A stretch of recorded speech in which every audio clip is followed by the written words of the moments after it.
Bonjour et bienvenue dans notre émission Hommes et femmes à part entière. Vous êtes sur JFM La Radio avec Sandra. Nous avons aujourd'hui une nouvelle thématique à étudier. Nous allons donc partir à la découverte des capacités à dévoiler avec Djeneba Koné qui est avec nous aujourd'hui et nous la remercions en tout cas vivement pour sa disponibilité et aussi pour son professionnalisme parce qu'on a fait une petite réunion avant et on a pu découvrir notamment ce qu'elle faisait, son association, son parcours et également les missions et les projets qu'elle compte faire et qu'elle a déjà commencé. Alors merci Djeneba d'être parmi nous. Peut-être que je vais vous laisser une petite ligne de présentation et puis ensuite on va commencer sur deux axes si vous en êtes d'accord. La première sur on va dire votre parcours, la deuxième sur votre association des capacités à dévoiler et puis après on enchaînera. Écoutez, bonjour. Je vous remercie de m'avoir invité aujourd'hui pour pouvoir parler de mon association. Donc, mon parcours il a été riche et varié. J'ai commencé tout d'abord à étudier les langues, parce que j'ai toujours adoré les langues, l'anglais, l'espagnol. Puis finalement, je ne parvenais pas à m'épanouir. Et puis j'étais aussi en quête de recherche de qui j'étais. J'avais besoin de savoir comment je fonctionne. Je m'étais mise en tête qu'il y avait probablement une discipline qui permettait de s'auto-étudier. Et je me suis orientée vers les sciences humaines et sociales et psychologie. Donc j'ai pris des cours de psychologie. Ça me plaisait énormément. J'ai toujours aussi aimé venir en aide aux autres. Et c'était vraiment le domaine dans lequel je me sentais vraiment m'épanouir. À la suite, j'ai été diplômée en 2009, donc en psychologie clinique, psychopathologie et psychothérapie. C'est vrai que ça fait très long, mais vous inquiétez pas, ça fait pas peur. Donc du coup, j'ai travaillé pendant plusieurs années dans une association où on travaillait autour de la psychologie interculturelle. Donc c'était intéressant de voir la psychologie dans différentes cultures, voir comment est-ce que ils pouvaient mettre des noms différents sur des noms très barbares qu'on peut utiliser ici, comme schizophrénie, les troubles mentaux. Dans d'autres cultures, c'est totalement différent. Les prises en charge sont différentes. Ça m'avait beaucoup plu. J'avais aussi l'occasion de pouvoir parler des cultures africaines. Donc, je suis moi-même issue d'origine du Mali et de la Côte d'Ivoire, de par mes parents. Ça m'a appris énormément aussi sur l'Afrique, sur les cultures africaines. Ça m'a beaucoup plu. Donc, je me suis orientée après dans le travail avec les populations migrantes, connaître leur parcours, leur venir en aide en France, comment s'intégrer, comment s'épanouir dans un pays autre que le pays natal. Et est arrivée des capacités à dévoiler. Je me suis orientée en fait dans le domaine du handicap, donc les troubles du neurodéveloppement. Donc ça regroupe tout ce qui est... alors on parlait d'autisme avant, maintenant c'est TSA. Vous avez les troubles du déficit de l'attention avec ou sans hyperactivité, qu'on appelle maintenant TDAH. Vous avez tout ce qui est troubles des apprentissages, les troubles dits 10, donc dysphasie, dyslexie. Vous avez toute une panoplie en fait de troubles. Je me suis intéressée à cela suite à une famille qui m'a beaucoup émue, une famille très battante, très démunie, parce que dans une classe, c'est pas évident d'avoir un enfant qui est différent des autres, qui n'a pas la possibilité de se faire entendre. Et les familles essayent aussi de leur côté de pouvoir expliquer comment est leur enfant, mais en classe, c'est compliqué. Du coup, j'ai créé cette association pour répondre aux besoins des familles en premier lieu, de leurs enfants, mais aussi des professionnels, parce que vous avez beaucoup de professionnels bienveillants qui ont envie de bien faire, qui ont envie d'inclure, parce qu'on parle beaucoup d'inclusion en ce moment, mais n'ont pas les outils. Donc moi, j'ai créé cette association aussi pour pouvoir leur offrir des outils pour accompagner les enfants à pouvoir s'épanouir dans un milieu scolaire, que ce ne soit pas quelque chose de... un combat perpétuel. Ah ben aller à l'école, ah non, c'est horrible, non, ça va être difficile, je comprends pas, je sais pas ce qu'on attend de moi, les gens sont tout le temps sur mon dos. on m'empêche de bouger, on me dit d'aller ici, là-bas, je ne comprends pas. Donc j'ai essayé de créer j'ai créé cette association en fait pour créer cette passerelle en fait entre les familles, les écoles, développer un partenariat pour qu'on puisse tous aller en fait dans le même sens et permettre aux enfants de se développer et puis de s'épanouir tout simplement. Vous nous avez donné un certain nombre d'éléments. Peut-être qu'on va revenir au début. Oui. C'est toujours intéressant, mais peut-être pour récapituler un peu les choses. Au niveau de votre parcours, donc vous avez commencé par des langues. Oui, ensuite, vous êtes allé, je pense que vous avez fait LEA ou quelque chose comme ça, en tout cas. Exactement, c'était à l'époque. À l'époque. Voilà, c'est ça. Je sais plus. Après, vous avez continué, on va dire, changé de voie. J'ai changé de voie. En allant plutôt dans le domaine de la psychologie. Exactement. Et ce qui vous a donné, on va dire, cette appétence aussi, peut-être pour après travailler dans l'association dont vous avez parlé tout à l'heure, qui était déjà en lien avec, on va dire, l'entraide. Exactement. Et puis l'accompagnement des personnes et des familles. Avec aussi, via votre culture africaine, une envie d'aider toujours, en tout cas de bien faire et d'aider peut-être les personnes qui ont quelquefois des besoins. Après, vous disiez également que l'association en tout cas, que vous avez créée était aussi pour aider les personnes en situation de handicap et d'aider aussi les familles, peut-être que vous pourrez corriger si j'ai mal dit, mais à trouver des moyens, peut-être des outils qui leur permettent après de vivre, on va dire, si on peut mettre entre parenthèses, normalement. Oui, c'est ça, en fait. J'essaie de leur permettre de s'épanouir en famille, d'avoir vraiment une relation familiale qui ne soit pas tout le temps dans du conflit, dans des incompréhensions, je ne comprends pas pourquoi est-ce qu'il ne m'écoute pas. Je lui ai dit ça 1000 fois.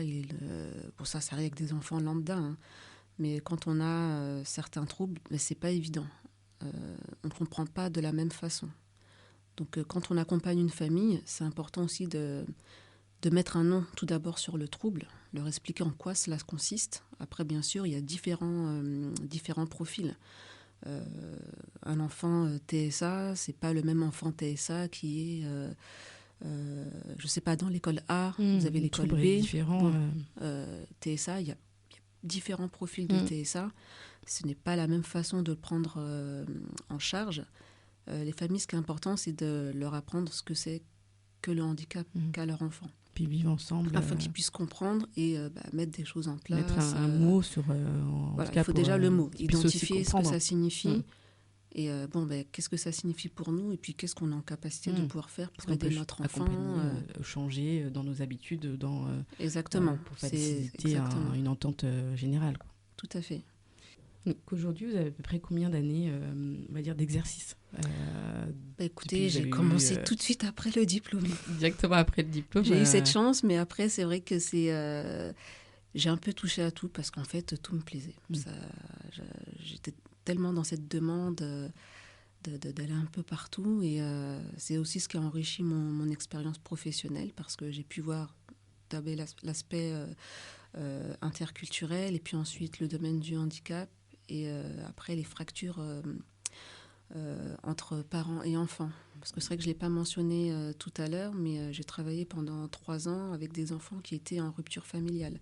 Donc, c'était des enfants qui avaient quitté leur domicile depuis de nombreuses années, qui étaient placés... En foyer Comment ? Ils sont habituellement placés en foyer ou Exactement. C'est des enfants qui étaient placés en foyer. Donc, c'était l'aide sociale à l'enfance, du coup, qui sollicitait... nos avis, donc on recevait les enfants, donc il y avait pas mal de travail de médiation avec les familles, donc il y avait des recommandations si il était favorable ou pas pour l'enfant de retourner dans son domicile, selon l'âge aussi. Exactement, donc il y avait tout un travail de faire en sorte que la famille puisse se réunir. Bon, parfois c'était pas évident, mais petit à petit on a pu quand même concrétiser reconnecter ce lien entre parents et enfants. Puis pour d'autres, quand c'était pas possible, c'était pas possible. Si on sentait que l'enfant était plus épanoui en distance, mais toujours en rapport avec ses parents, parce que ça c'est important, qu'il y ait toujours quand même un lien avec la famille. Ça c'est très très important, mais parfois il faut aussi accepter quand on atteint certaines limites.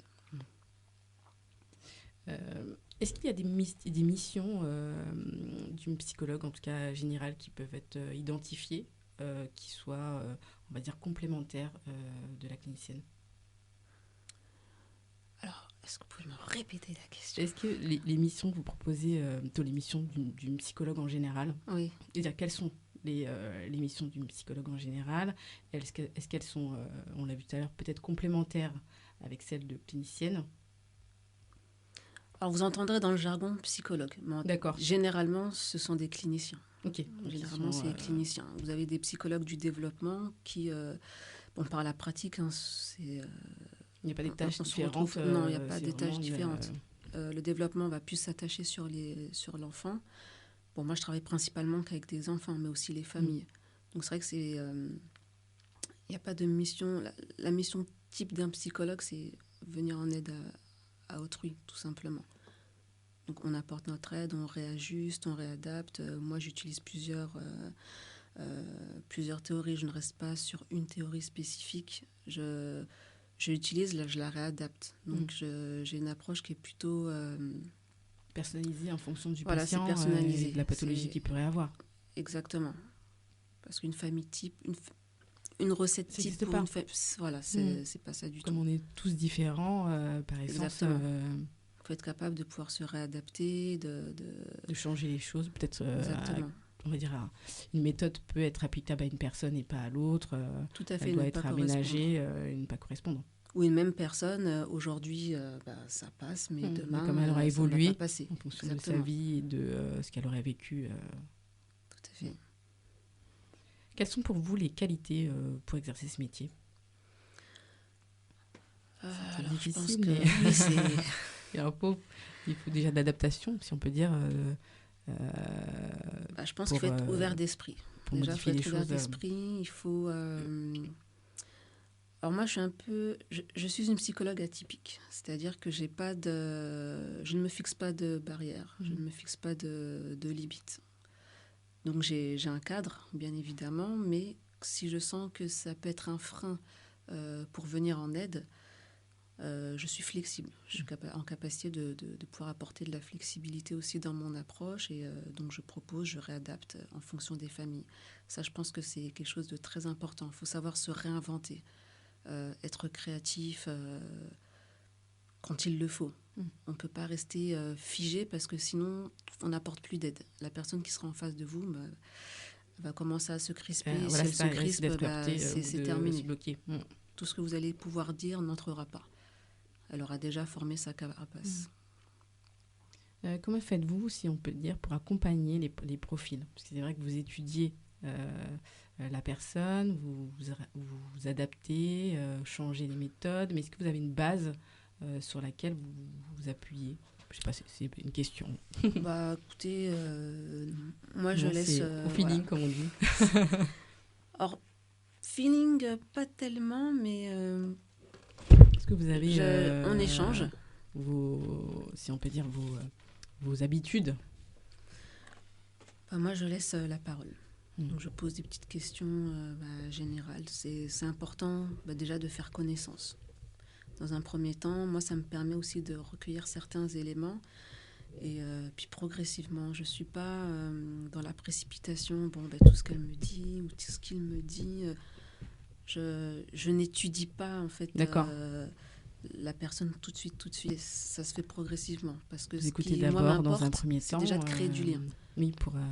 D'accord. Quand j'ai créé du lien, ça crée ensuite, aussi une confiance. Mais après, vous ne jugez pas finalement ce que la personne va dire.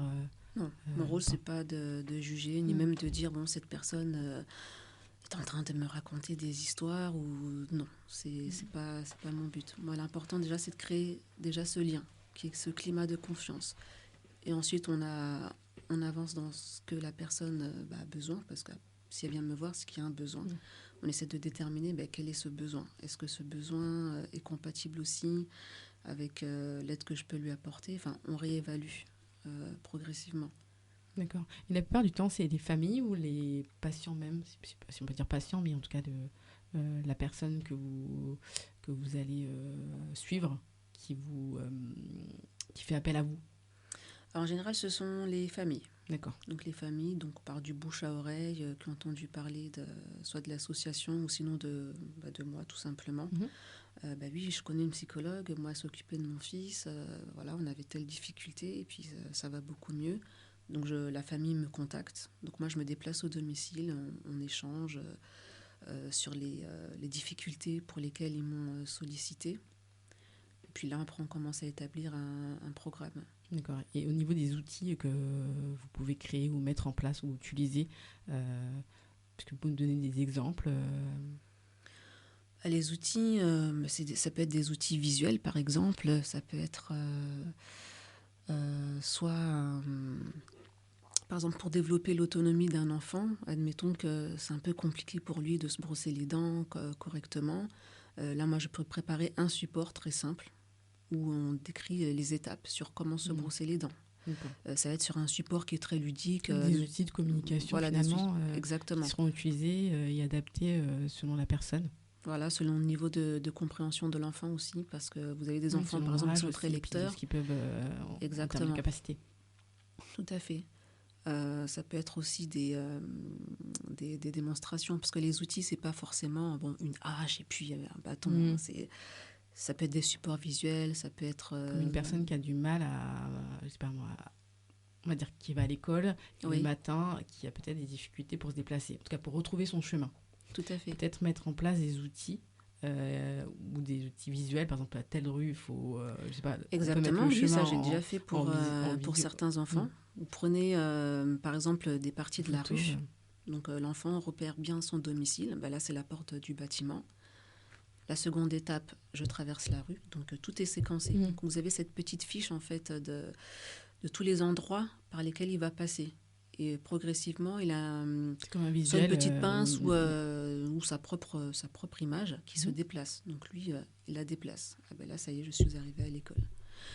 Ça le rassure. Il a fait son chemin tout seul. Donc, il est du coup autonome. Il est renforcé. La famille est très contente du coup. Après, les outils ne sont pas appelés à être... par exemple, cet outil-là, il en a plus besoin parce que maintenant, il est autonome. Donc, pour moi, je vois ça comme des béquilles. Il utilise le temps de pouvoir devenir autonome. Une fois que c'est le cas, il n'a plus besoin de cet outil-là. Là, il se rend à l'école tout seul, il n'y a aucun problème. Donc, c'est ce genre de support que je propose aux familles. Ça peut être l'emploi du temps, comment gérer son sac, temps. S'il ne sait pas ce qu'il doit mettre dans son sac, peut-être des codes couleurs. Tout à fait. Tel truc, c'est un outil. L'autre, c'est un livre.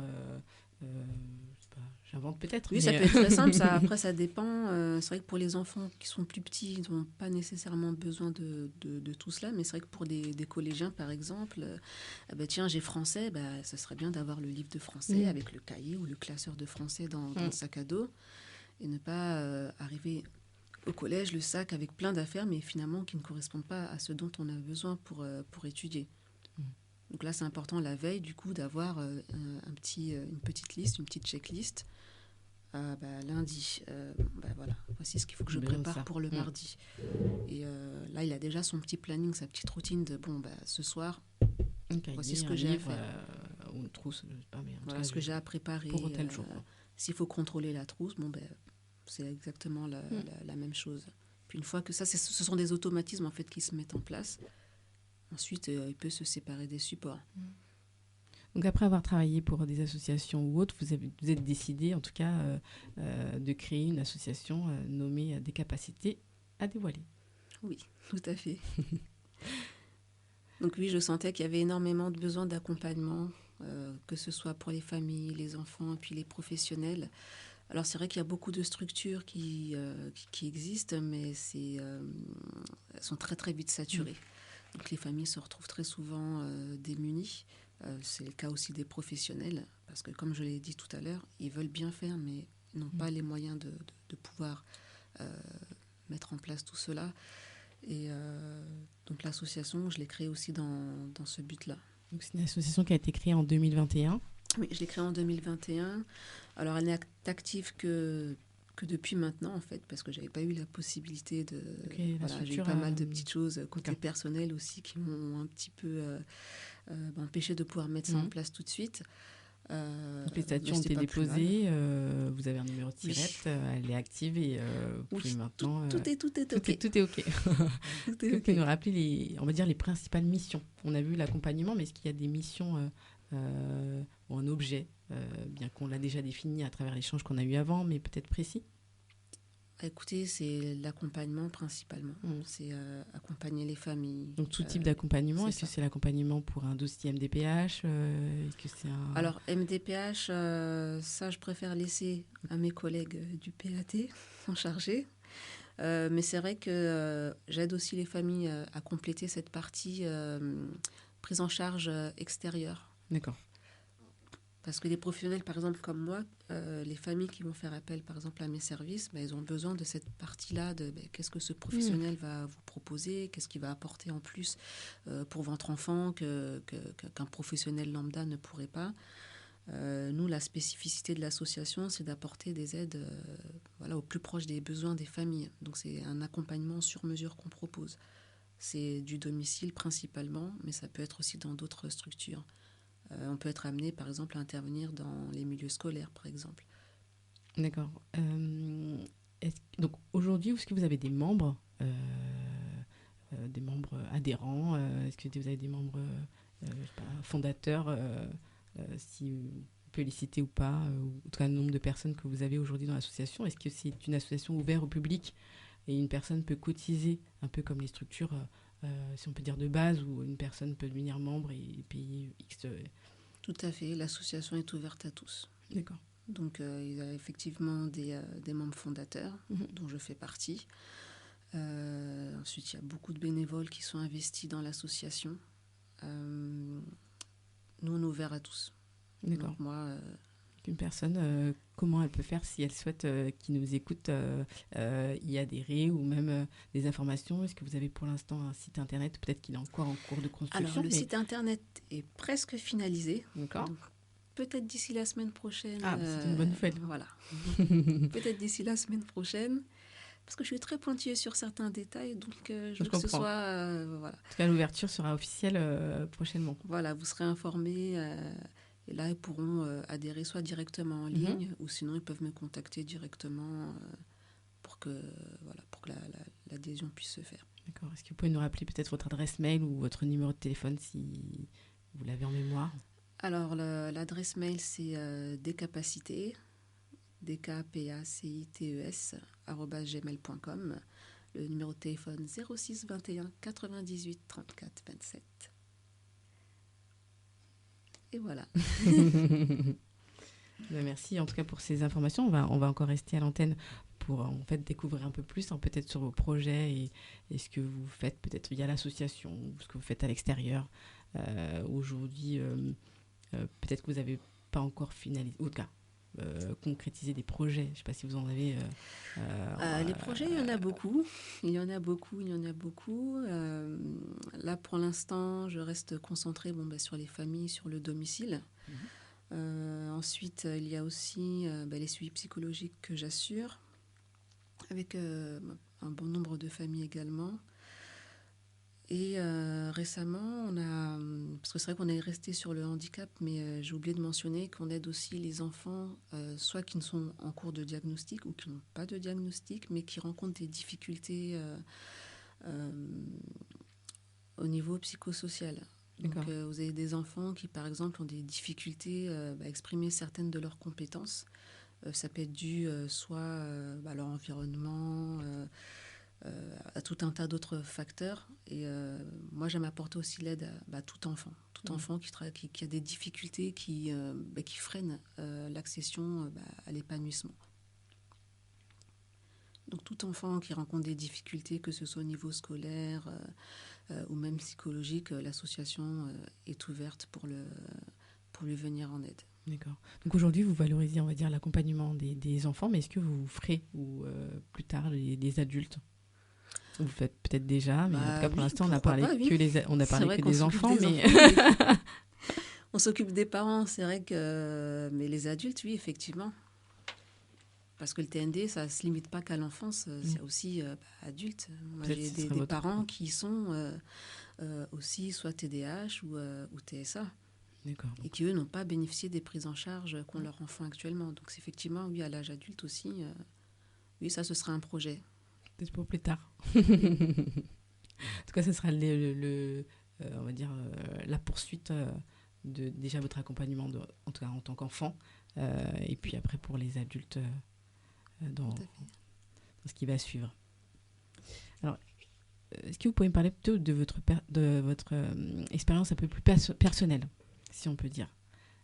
C'est-à-dire que tout à l'heure, on a vu votre métier, votre parcours, votre association. Oui. Et selon vous, qu'est-ce qui fait aujourd'hui, qu'est-ce qui manque, on va dire, à la société actuelle en termes d'accompagnement, même si vous avez déjà répondu finalement à un besoin en accompagnant les adultes et leurs familles, en tout cas les familles de façon générale, mais qu'est-ce qui manque, qu'est-ce en tout cas la France pourrait faire pour lutter, on va dire, contre l'inclusion, contre, on va dire, aussi l'inégalité quelquefois lorsqu'on a un trouble ou une différence.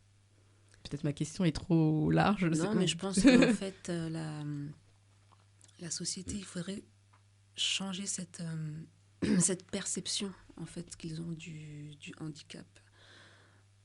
Parce que très souvent, on a l'impression que ils ont un handicap, les pauvres. C'est pas simple. Oh là là, ça doit pas être facile. Moi, j'aimerais, dans un monde idyllique, qu'en fait, handicap ne veut plus rien dire. Ah bah tiens, il est différent, mais ça s'arrête là. J'aimerais qu'il n'y ait plus autant d'impact en fait sur cette vision négative du handicap. La différence est vue c'est surtout aujourd'hui comme une version négative ou une chose négative en fait. Tout à fait. Donc moi j'aimerais à travers l'association changer ça. Si j'ai choisi d'ailleurs des capacités à dévoiler, c'est parce que justement j'ai cette sensation que une fois qu'on a cette étiquette de handicap, on oublie qu'il y a des compétences qui sont là, qui sont inexploitées. Même au sein des familles, ils n'ont pas conscience que tiens, mon enfant en fait il est capable de faire ça. Et ça j'en ai eu tellement d'exemples. Et les familles s'émerveillaient. Je me dis, mais si, votre enfant, il apprendra différemment, mais il peut accéder à l'apprentissage. Il peut accéder aux connaissances. Vous pouvez lui inculquer votre éducation, vos codes culturels. C'est juste qu'il faudra le faire différemment. Parce qu'avoir un trouble du neurodéveloppement, c'est pas qu'on est défaillant, on voit les choses différemment. Moi, c'est comme ça en tout cas que je présente aux familles. Le cerveau fonctionne différemment, donc on lui propose les choses différemment. Et on va tous se rejoindre. Est-ce qu'il y a une expérience ou un accompagnement en tout cas, qui vous a marqué peut-être quand vous avez commencé et plutôt après, on va dire, en ayant de l'expérience, est-ce qu'il y a des choses que vous auriez changées? C'est plutôt plusieurs questions que je vous pose, mais que vous auriez en changé, que vous avez fait avant et vous vous dites, peut-être qu'à l'époque, j'aurais dû agir comme ça ou pas? Non, en général, non. Si j'ai agi d'une façon, c'est que ça devait être comme ça. Après, je cherche toujours, bien sûr, à améliorer, à proposer d'autres alternatives parce que parfois le temps passe très vite et on se dit, mais tiens, est-ce que si j'avais proposé de telle façon, ça n'aurait pas été plus efficace, en tout cas en termes de résultats. Parce que très souvent, quand on commence une prise en charge, les familles, elles ont hâte que ça porte des fruits. Et donc j'explique à chaque fois, mais vous savez, moi je vous livre une recette. Maintenant, si vous décidez de changer les ingrédients, vous ne pouvez pas obtenir ce que moi je vous ai proposé. Après, si vous appliquez ce que je vous ai proposé, peut-être qu'il y a des ingrédients qui sont indigestes pour vous. Là, moi, je dois réadapter, mais moi, je dois le savoir. C'est pour ça que l'échange est très, très important. Donc, dans les familles que j'ai accompagnées, alors il y en a beaucoup qui m'ont touchée, mais celle qui vraiment m'a motivée à créer l'association, c'est une famille qui avait très, très peu de moyens et qui, excusez-moi du terme, s'est serré la ceinture pour offrir une prise en charge à leur fils qui était déscolarisé, puisqu'ils avaient pu avoir une accompagnante pour lui à l'école. Mais malheureusement, l'accompagnante, au bout de 2 semaines, n'est plus venue. D'accord. Voilà. Donc la famille s'est retrouvée avec l'enfant au domicile pendant 1 mois et demi. Oui, quand même. Pas, oui. Ah oui, 1 mois et demi. Donc déscolarisé finalement après, parce que comme il a perdu... l'école, voilà, l'école n'était pas en mesure de pouvoir accueillir cet enfant puisqu'il avait des troubles du comportement assez importants et voilà, personne ne pouvait prendre aussi cette responsabilité-là. Donc cette famille, oui, je ne peux pas oublier. D'ailleurs, j'ai toujours un contact avec cette famille. Et là, effectivement, quand vous avez des familles comme ça qui se battent, qui essaient de tout faire pour que ça fonctionne et qu'il n'y a pas les professionnels derrière pour y répondre, bon, moi, je ne juge pas cette personne, hein, parce que vous savez, quand on a affaire à des profils assez... qui peuvent être difficiles pour certains, parce que je n'aime pas dire qu'un enfant est plus difficile qu'un autre. Dans ce domaine, il faut aimer ce qu'on fait. Cet enfant, il traverse des difficultés, donc il faut aussi comprendre ce par quoi il passe. Les crises, il en aura probablement toujours, mais elles seront atténuées parce qu'on lui aura appris à pouvoir gérer ses émotions. Et contrôler la gestion des émotions. Donc ce travail se fait petit à petit et c'est un travail qui se fait avec les familles. Ce n'est pas juste qu'avec l'enfant. Moi, c'est ce que je privilégie, vraiment le travail avec les familles et aussi les écoles. Parce que sinon, ça se déconstruit. Quand l'enfant arrive à l'école, si ce n'est pas soutenu par l'équipe, ça se déconstruit à l'école parce que il n'a pas ce cadre dans lequel il évolue favorablement, par exemple au domicile, quand il est accompagné, soit avec moi ou d'autres collègues. Il n'y a pas maman ou papa qui peut apposer ce cadre. À l'école, là, attention, il a cligné des yeux, il a froncé des sourcils, non, ça va être une crise. Et puis tout de suite, on est dans le rejet et non. Lui, il va pas réagir comme il faudrait. Donc c'est pour ça que c'est important qu'il y ait cet accompagnement, qu'on soit tous en fait au courant des mêmes choses. Donc moi, je demande toujours aux familles, mais comment ça s'est passé ce matin ? Comment ça s'est passé au retour de l'école ? Pour qu'on sache un petit peu le fil d'actualité. Ça permet aussi de savoir, aujourd'hui, je vais être moins ferme par rapport à certaines règles, parce que je sais que il a traversé déjà un certain moment de contrariété. Si moi, je reste ferme sur mon cadre, non, je ne dérogerai pas à telle ou telle règle, lui, il était déjà à tel niveau, ça va déborder. Donc, c'est à moi d'adapter, je sais, mais il faut être au courant. Oui, il faut être au courant de la situation qu'il y a pu avoir à l'école ou à la maison, ou qu'on pu faire que son comportement ait changé, par exemple. Donc, c'est très important de pouvoir anticiper. Et l'anticipation ne passe que par la transmission d'informations. Si chacun garde ses informations, on peut pas avancer. Et c'est l'enfant qui en pâtit. Et le professionnel qui est derrière, il a beau être bienveillant, mais si on lui cache des informations, il ne peut pas agir comme il faudrait. Alors, qu'est-ce que vous aimeriez en tout cas faire plus tard ? Parce qu'on a vu l'association, est-ce que vous voyez peut-être une autre structure que vous pourrez créer, des projets à monter peut-être que c'est des choses qui peuvent pas être dévoilées à ce stade, mais... Moi, je suis partante pour tout. Vous êtes ouverte. Parce qu'il n'y a pas longtemps, on avait rencontré un groupe d'enfants en fait, qui avaient des troubles, notamment TDAH, TD10, etc. Oui. C'est vrai qu'on avait fait un projet. Notamment, ils ont fait une tombola qui a pu être organisée, on va dire, en juin dernier. Et c'est vrai que ça correspond un peu à ce que vous faites en accompagnement. Et la personne le fait également. On avait une intervention et on avait pu faire une émission commune avec les enfants qui ont pu parler de leur pathologie, leur TDAH et comment ils faisaient pour pouvoir s'en sortir, pour pouvoir faire que les autres n'ont pas peur, surtout aussi parce que quelquefois la peur des autres crée une frustration et il manque après c'est-à-dire ils sont obligés de se battre contre les autres finalement. Ils ont déjà leur pathologie et en plus ils doivent réfléchir. Alors voilà, si je fais ça, on va me regarder bizarrement alors que j'ai envie d'être moi. Tout à perdre fait, leur authenticité, quoi. Oui, tout à fait. Donc c'est assez troublant des fois de voir que eux se battent pour évoluer et puis sont un peu contrariés et aussi embêtés par l'extérieur.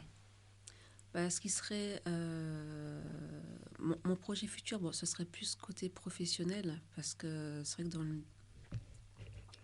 on n'en parle pas beaucoup. Que deviendront-ils plus tard ? Est-ce qu'ils pourront avoir un métier ? Parce que ça aussi, dans C'est toujours certaines la peur familles, des parents, c'est des questions hein, qui ne se posent même pas, parce que certains se disent... ils ne se projettent pas, en fait, aussi loin. Dans certaines familles, on ne se projette pas aussi loin. Et moi, j'aimerais qu'ils puissent se projeter. Donc, quand je pose cette question, ça perturbe, parce que, comment ça, mais on peut... Ah bon, mais... oui, il faut se projeter. Si on ne se projette pas, on peut pas... on reste toujours avec ce rideau qui est fermé et qui va jamais s'ouvrir.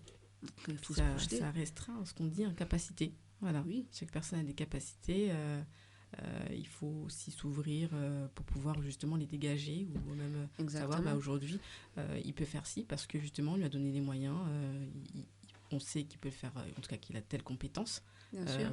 Mais il pourra faire d'autres choses si justement on lui donne les outils, comme on a pu le dire, les outils tout à l'heure pour pouvoir faire être en autonomie, développer d'autres compétences, travailler sur lui-même, peut-être faire un métier, aussi aller à l'école. C'est-à-dire qu'en oui, dehors l'école, parce que c'est vrai que tous n'ont pas accès à l'école. Voilà. C'est vrai qu'on n'a pas parlé, mais tous n'ont pas accès à l'école. Comme vous le disiez tout à l'heure, l'accompagnement que vous avez pu faire avec le jeune, il avait été au début scolarisé, puis finalement sorti, parce que quelquefois les accompagnements en scolarité sont difficiles, parce qu'il y a des dossiers assez lourds à faire, et cette même personne doit l'accompagner toute l'année, on ne peut pas changer de personne au compte-goutte. Les AESH sont très limités, on n'en trouve pas beaucoup. Et puis demander aussi... Effectivement, donc l'idéal dans un monde idyllique, ce serait que chaque enfant puisse être accompagné. Que tout enfant qui a capacité d'aller à l'école puisse être accompagné, qu'il ait son AESH, et puis sur du plein temps, si possible. Parce que très souvent, vous avez des enfants qui sont accompagnés moins de 10 heures par semaine, c'est pas possible. Et souvent, ils sont même partagés. Donc, vous avez par exemple une AESH qui se partage avec deux enfants. Comment une personne peut se dire, tiens, non, j'ai 10 heures avec lui et j'ai 5 heures avec l'autre. C'est pas possible. Nous sommes tous des êtres humains. On met aussi ces professionnels-là dans une position qui est très compliquée. C'est très, très compliqué. Parce que si celui de 12 heures a moins de difficultés que celui de 5 heures, ça crée des conflits. Enfin, c'est très, très... C'est pas du tout agréable. Moi, j'ai pu faire des accompagnements en classe. Et c'est stressant pour tout le monde. Moi, c'était en position de psychologue accompagnante. Donc, c'est vrai que c'est pas le même statut. Et c'était une approche différente. Donc, du coup, j'avais pas cette relation qu'a une AESH avec une enseignante en classe. Mais c'est vrai que une AESH, il y a le manque de formation aussi, et il y a le profil d'enfant qu'elle doit jongler en plus. C'est très difficile, cette gymnastique à effectuer. Et puis aussi valoriser son travail, parce que cette personne a fait un travail qui est formidable. Elle accompagne quand même un enfant, et c'est pas tant valorisé que cela. Donc, lorsque j'assiste aux réunions, moi aussi, je mets en lumière que ces personnes-là... Il y a les moyens qui sont moi, donnés aux personnes. Ça me contrarie quand souvent je dis « Oui, non, ça se passe très bien en fait avec l'enfant. » Et je leur dis « Mais oui, mais est-ce qu'elle est capable de suivre les consignes ?» Non, je lui répète souvent. Est-ce qu'il y a certaines consignes qu'elle comprend du premier coup, ou est-ce que vous devez réexpliquer ou reformuler ? Oui, si, je reformule. Et en posant des questions, elle alimente, et du coup, ça valorise son expérience en tant que professionnel qui aide l'enfant. Et je dis, vous voyez, vous êtes indispensable. Sans vous, elle n'aurait pas fait ce travail. Et ça, quand on l'entend en réunion, oui, effectivement, je fais quelque chose. Parce qu'on a tendance à minimiser. Ah non, j'ai juste répété une fois ou 2 fois. Mais si vous n'aviez pas répété, il ne se serait rien passé. C'est vrai. Donc, votre travail a de la valeur. Il faut aussi le reconnaître. Parce que répéter une consigne, ce n'est pas rien. Reformuler la consigne, ce n'est pas rien du tout. Donc, même travailler autour des émotions, le fait d'expliquer une incompréhension, parce que très souvent, ça c'est le cas des enfants, j'ai pas bien compris, mais pourquoi ils rigolent ? Je comprends pas pourquoi ils rigolent. En fait, ils se moquent de moi. Non, ils rigolent parce qu'il y a eu telle et telle situation. c'est bien d'avoir quelqu'un à côté qui indépendante, puisse expliquer en fait ce qui se passe. Et là, ça permet à l'enfant d'être rassuré, de comprendre que ah non, c'est pas lui qui était visé. On se moque pas de lui. Il rentre pas chez lui, il va pas ruminer. Je veux plus aller à l'école parce qu'on se moque de moi, on rigole. Alors qu'en fait, la situation ne le concernait pas du tout. Donc, il aurait pu le prendre pour lui, alors que c'était une situation tout extérieure. à fait, et ça arrive souvent. Ça arrive souvent parce que quand on ne comprend pas tout à fait les codes sociaux, c'est comme vous, vous et moi, si je me retrouve dans un pays étranger et puis les gens me regardent et puis commencent à sourire, qu'est-ce qu'ils sont en train de dire sur moi ? Alors que ça peut être juste quelque chose derrière vous, même à vos côtés. Exactement. Et je vais prendre pour moi et puis je ne vais pas être bien et puis je suis dans une situation de mal-être et là, vous allez essayer de m'apprendre des tables de multiplication, ça ne peut pas rentrer parce que moi, je suis focalisée sur telle chose qui se passe.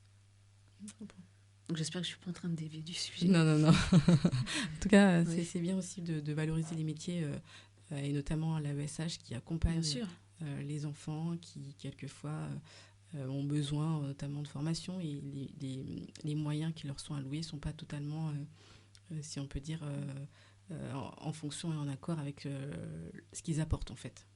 Leur valeur ajoutée et l'accompagnement qu'ils font au cours de toute l'année, parce que c'est une année scolaire, la plupart du temps, entière. Et, au niveau du nombre de personnes, puisqu'à la plupart du temps, on en avait déjà rencontré, et elles accompagnent au moins une, voire 3 personnes en même temps, voire plus, si on peut dire. Et c'est un métier extrêmement difficile et qui mériterait en tout cas un peu plus de reconnaissance. En tout cas, c'est mon avis personnel, mais... je partage votre avis. Elle mérite vraiment d'être valorisée, parce qu'elle fait un travail qui est formidable. Donc, moi, je les soutiens. Je soutiens aussi les enseignantes, mais il faut aussi reconnaître que l'AESH est quand même en première ligne. Et c'est aussi pour ça que j'ai créé l'association, qui est aussi que ça se développe aussi entre les enseignants et puis les AESH, qui est cette transmission d'informations, parce que très souvent, vous avez le retour des familles, le retour des enseignants, mais l'enseignant n'a pas toutes les informations. C'est vrai que ça passe plus par là. Quelquefois. Exactement. C'est difficile de pouvoir avoir toutes les informations. Une vision générale et individuelle de chaque élève. Tout à fait. Quand ils sont dans des classes entre 15 et 20, durant la journée. Tout à l'heure, on a parlé de vos projets, mais je vous ai tendu une perche que vous n'avez pas prise. L'aspect professionnel. Moi, il faut que les enfants aient un endroit où ils puissent s'épanouir professionnellement. Il faudrait aussi que le regard de la société, ça j'en ai parlé, il faudrait que ça change, il faudrait créer plus d'échanges en fait entre les enfants qu'on dit nous neurotypiques et les enfants qui ont un TND ou qui ont une particularité il faudrait qu'ils puissent avoir des échanges, qu'il n'y ait pas cette crainte mais il est différent, mais lui s'énerve vite. Écoutez, moi, si j'ai pas dormi pendant un certain nombre d'heures, je vais être irritable assez facilement. C'est pas une raison pour craindre Djeneba. Non, il faut apprendre à se connaître. Donc peut-être créer plus d'échanges. La dernière fois, je crois que c'était à l'Espace Libraille. Il y avait une représentation avec... c'était un groupe d'enfants. Et moi, ce qui m'a touchée, c'est que ils étaient là. Ils faisaient un spectacle formidable, mais il n'y avait que eux et leurs proches. Et moi, ce que j'aurais apprécié, en fait, c'est qu'il y ait aussi des gens de l'extérieur, que tout le monde vienne. Voilà, c'est super ce qui se passe, et puis qu'on observe un peu ce qu'ils sont aussi capables de faire, de montrer. Ça crée du lien. Moi, c'est ce que j'ai trouvé un peu dommage, mais sinon, c'était... Oui, ils m'ont beaucoup touchée. Vraiment beaucoup touchée. Djeneba, merci beaucoup en tout cas de nous avoir accordé du temps et notamment d'énergie, parce que je pense que malgré tout vous contribuez on va dire à la société. Je veux dire par là contribuer parce qu'en fait vous aidez les personnes qui en ont besoin à avoir des capacités, à avoir des accompagnements, en tout cas des choses qui permettent de changer en tout cas leur vie et leur vie en mieux. Merci en tout cas, parce que de mon côté, on va dire de l'avis de Sandra Philopon que je suis, je trouve ça très enrichissant pour l'ensemble des personnes, des acteurs Je pense que si on aurait interviewé 1 ou 2 personnes que vous avez pu accompagner, leurs mots auraient été d'autant plus importants et en votre faveur, notamment par votre gentillesse. Et on le voit aussi par en fait, la douceur de votre voix et aussi la manière dont vous parlez de votre métier. En tout cas, on voit que c'est un métier passion. Parce que je pense que la plupart des personnes qui œuvrent dans la défense des intérêts de ceux qui en ont plus besoin sont toujours des personnes qui ont bon cœur. Donc merci aussi d'avoir permis en tout cas de faire reconnaître des capacités